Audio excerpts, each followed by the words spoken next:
This is the Freikorps Brigade battling Russians in the northeast of Ukraine in Kharkiv. They've been fighting since Moscow's troops invaded in February 22.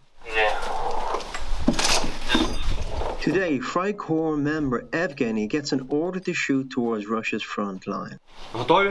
Moscow's troops are entrenched just 1 kilometer away from here in Kupiansk in Kharkiv. Evgeny's unit colleague Tap earlier puts a drone in place to look for enemy positions on the front line. Tap and drone pilot David sit in a basement and watch the device film as they search for targets. They spot 3 Russian vehicles moving near a disused farmhouse where they say Moscow's army has parked tanks. But for now, Evgeny has been told to shoot towards where his unit says Russian snipers have taken up a position below trees.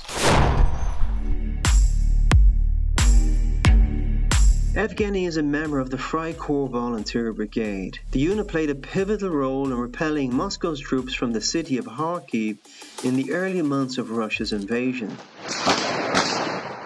Kyiv's troops pulled off the surprise counter-offensive with the Freikorps Brigade here at the front line of the push.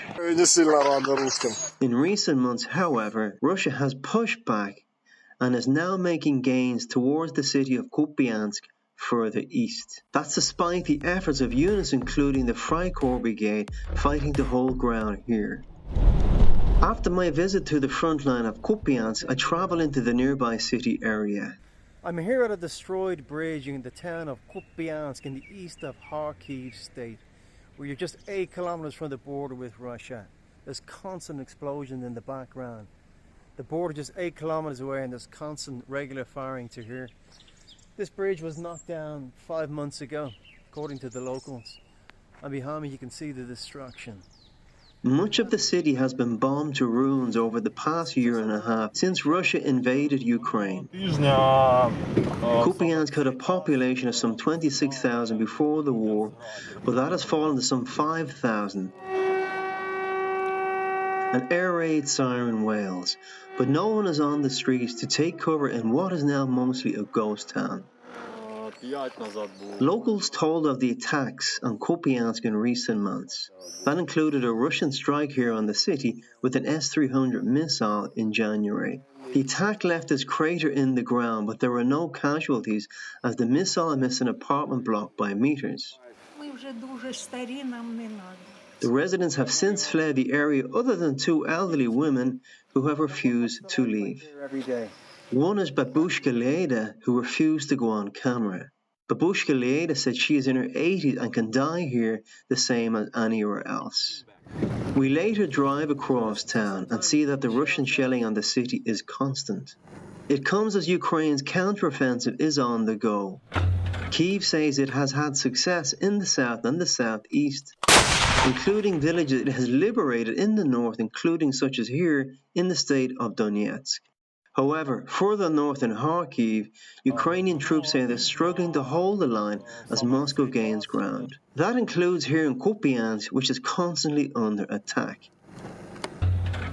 Billions of dollars of military aid and donations of battlefield hardware have spilled in from the west to Ukraine. That includes this howitzer gun, which we see here in action in the battlefield. The Freikorps Brigade says it has all helped in Kyiv's fight against Russia, but it needs more, including fighter jets. What do you need from the West to win this war? Artillery, tanks, ammo, artillery, aviation. The whole world is watching Ukraine to make a push to move the Russians back out of Ukraine. Do you see that being successful at the moment? Можливо, він вже і почав. The counter-offensive is not so quick and fast as everybody is thinking. Мені кажеться, що видьоргують. Our generals are trying to strike and cut the front line. The counter-offensive will be successful, but not as fast as the world is thinking. For now, it is business as usual on the front line as Evgeny gets back to manning his gun in a war that Kyiv aims to win in its own time.